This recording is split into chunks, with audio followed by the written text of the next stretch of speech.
唉，漏咗啲嘢添，要翻屋企就係為咗攞翻呢隻錶。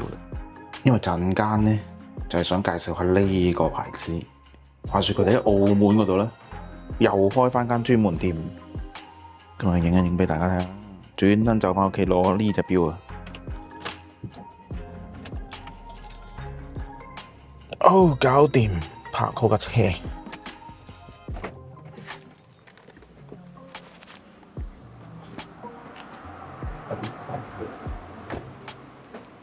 其實咧拍片嘅呢一日咧，就喺呢個去瑞士之前已經拍咗呢個片，亦都第一次用呢個 screen。咁我依家見到有個 screen，第一次用。去瑞士嘅時候，到時拍咧就可以當練習下先。咁依家就喺澳門嘅半島嗰度。咁今日帶大家眼利嘅朋友睇到嗰隻錶咧，都知道係呢個叫做 GO 呢個牌子 Glashütte。咁多人。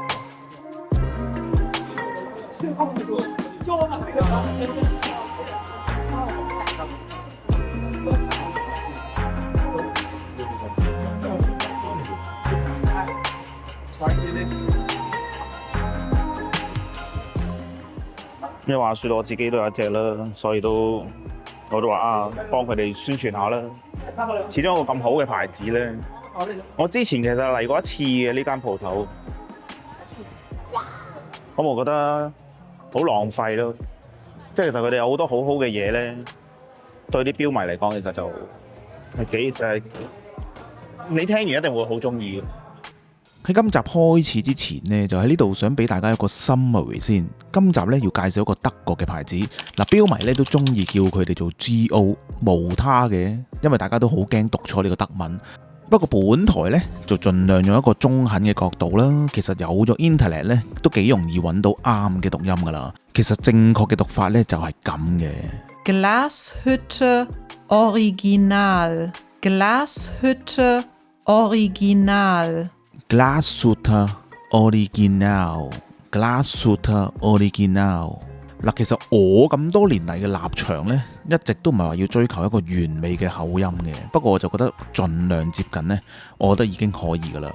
如果大家都仲係覺得好難讀嘅，叫佢做 GO 一樣可以嘅。咁原來呢 GO 呢都有好多鮮為人知犀利嘅一面。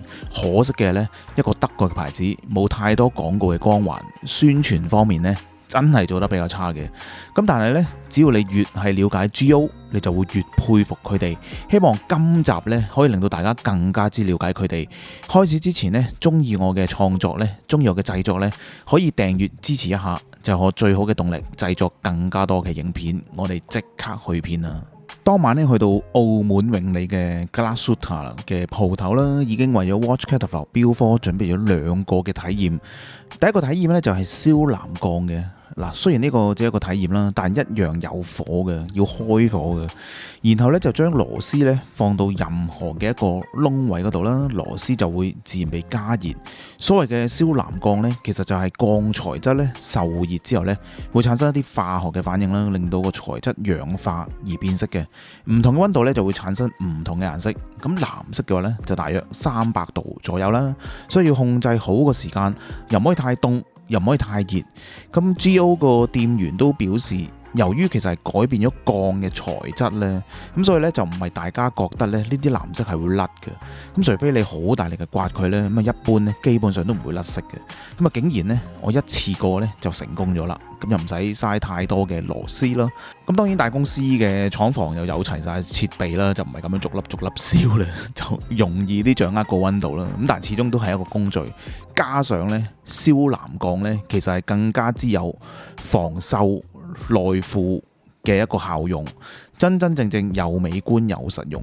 咁亦都係點解呢啲錶迷都咁着迷一啲燒藍鋼啊、燒藍針咁啦，因為嗰個藍色呢，其實真係好靚好靚。另一個體驗呢，簡直係超級高難度，就係體驗一下呢個擺輪嘅螺絲啊！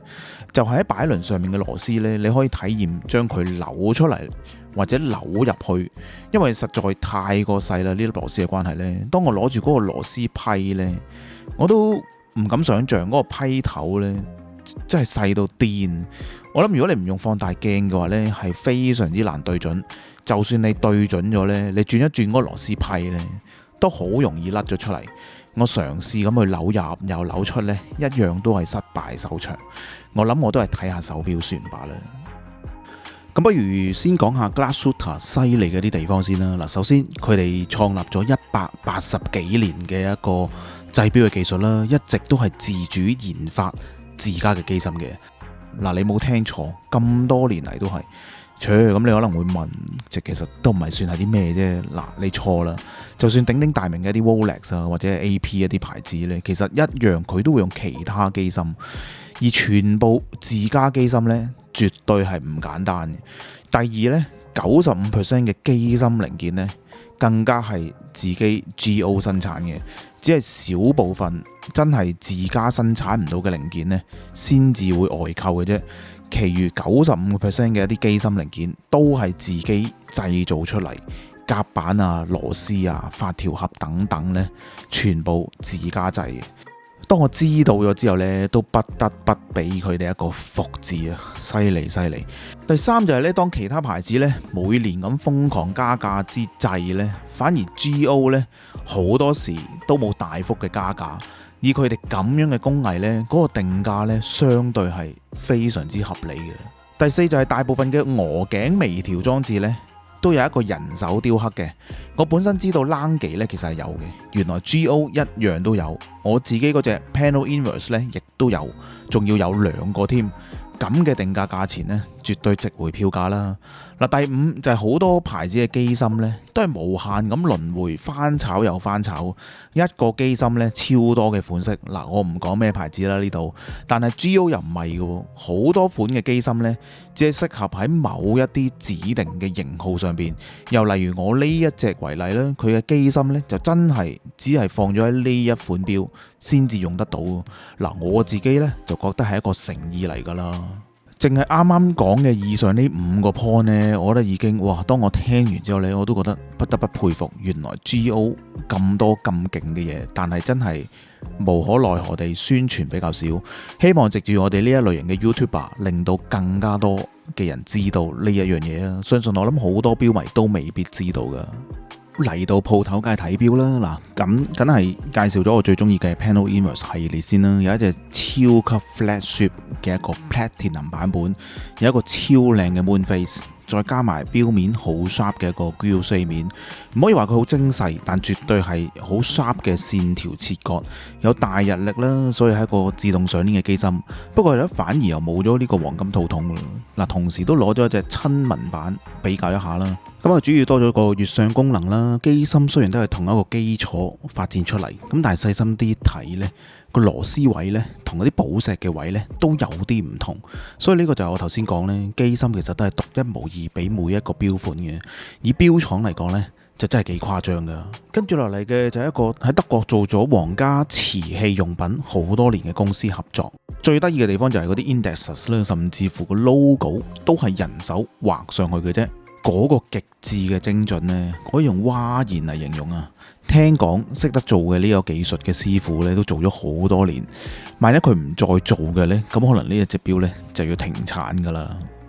另外就有 60s 嘅系列，大三針加一個大日曆。雖然叫做 60s， 但係其實我覺得嗰啲 index 呢就好 Art Deco 嘅味道。呢個系列呢，最特別嘅地方呢，就喺佢嘅背脊。同樣係一個 Dome Sapphire 所造成嘅，只有冇諗過呢，連正反嘅玻璃都要做到對稱，真係比較少見啊。70s 嘅一款啊，比較大熱嘅電視機款，有一個大日曆，再加一個計時。唔好忘記呢個係一個 Flyback 嘅功能，定價都係講緊11萬幾。記住佢哋係全自家機芯嘅，其實以呢個價錢呢，已經係非常之合理啦。嗱，呢一隻咧機芯 open work 之餘咧，更加係全人手雕刻嘅，底面都雕滿晒噶啦。據說呢一個雕法咧，令到佢睇起嚟更加之閃，做到咧好似有鑽石咁樣嘅感覺。咁當然係入邊係冇鑽石啦，但係有鑽石嘅感覺。全人手雕刻，講緊個定價都係20幾萬，仲想點啊？嗱，不過呢個款呢就偏向一個斯文款，亦都比較老成一啲。我自問呢個風格呢就唔係好襯呢一種斯文嘅款，大家又覺得點樣呢？咁啊，今集嘅分享呢就到呢度先啦。嗱，其實相信有好多唔少嘅錶迷朋友呢，其實都係好中意 GO 嘅。喺呢度呢都有個小插曲可以分享一下。本身有個朋友呢同我都幾 friend，咁佢本身呢就唔算好了解手錶，亦都唔算話好識。